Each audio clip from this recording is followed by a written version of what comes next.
Everybody, because Ellen DeGeneres, she wants to clear a few things up before she takes her final bow. So while performing her new stand-up tour, she said she is done with Hollywood. And although she got kicked out of showbiz for being mean, that's not who she is. She said she's a strong woman who can be demanding and impatient and tough. So, Bowman, what is this line between mean as a boss and being demanding as a boss? Is there a difference? You know what? There is a difference. I think that you have to know how to assert yourself. You have to know how to, know what you want and know what you deserve. But you have to be nice. Sometimes you want to be mean, though. Like, sometimes you want to just be, you can't let that get to you. You have to have some sort of decorum and class. Yeah. Is this for men and for women? Because I would like to talk to Donald Trump. Well, that's the thing. I think that so many women, if they assert themselves, I don't want to speak for the women in the room, but to speak for the women, I think it's hard because there is that label that women get when they do assert themselves, and that's not good. That's we're either labeled as a boss, either as bossy or a bimbo. Yeah. But anyway. Or another B word I can think of. But anyway.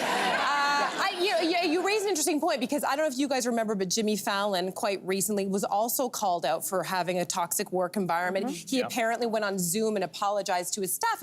It didn't get the same traction. Crazy how we forgot about that. Right? Yeah. It didn't get the same traction. So you have to ask the question, is it because, does it have something to do with gender? Was his apology better? Were there certain reasons? Or is it just that we also are the juxtaposition of who she presented herself as such a friend, as so bubbly and lighthearted, that when the truth, maybe for staff members, became apparent, that it was that much more jarring. I mean, I have other thoughts, but I want to hear what you have to say. No, you make such great points about the way women are viewed when we're tough and we're demanding in our jobs, but I also have learned that anytime someone declares themselves to be something, it's usually the opposite. And the fact that she has to declare that she's not mean, in my experience, those are always the meanest people. And for example, famous examples like Richard Nixon, I'm not a crook. Well, sir, yes, you are. And my favorite, I did not have sexual relations with that woman. When in fact, Bill, yes, you did. So we can add I'm not mean from Ellen DeGeneres to that list, but I think she should take a page out of arguably the best talk show host in history, and that is Johnny Carson. He hosted The Tonight Show from 62 to 92. He was great. He had so many groundbreaking things, but he also was notoriously mean and cruel to a lot of people.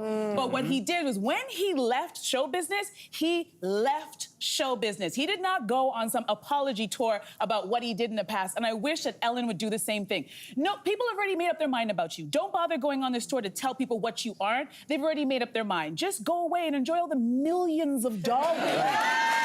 But she doesn't want that to be. In fairness, I don't think she wants that to be her legacy, right? If she doesn't believe it's true. Well, she should have thought of that years ago when she was being mean. It's a good point. This is the question, though. We've all encountered people who are rotten. We've encountered some big personalities on this show who are really, really mean. But in a leadership position, what I can't understand is that she wouldn't, and this is a note for all leaders out there, you get a sense of the temperature in your environment. And if your staff are uncomfortable, if your staff are saying stuff, wouldn't you get curious and be like, hey. We also have to be real. When you're talk shows, because I was behind the scenes before I was in front of the camera, you get treated very differently when you're in front of the camera. They shield you from a lot of things and they don't come to you, and they also are like, you know what, you don't say that to the host because the host needs to be da-da-da. And when I was a producer, no one's shielding me from anything. They came at me straight away, so I think she wouldn't know because they wouldn't bring that to her. And she's an even bigger star. But I also, here's the thing. I know we have to move on to the next topic, but I still think that there has to be some kind of onus on culture. We are still not comfortable with women in positions of power. That's true. Let's just call it that. So,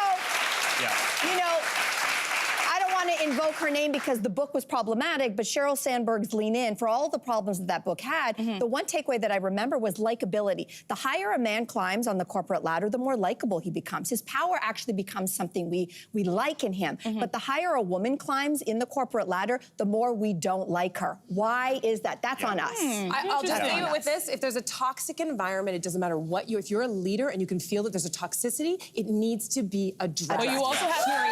Hey there, what did you think? Drop your comments below and join the conversation. And don't forget to like and subscribe so you can find more on everything from food and fashion to pop culture and current events. See you soon.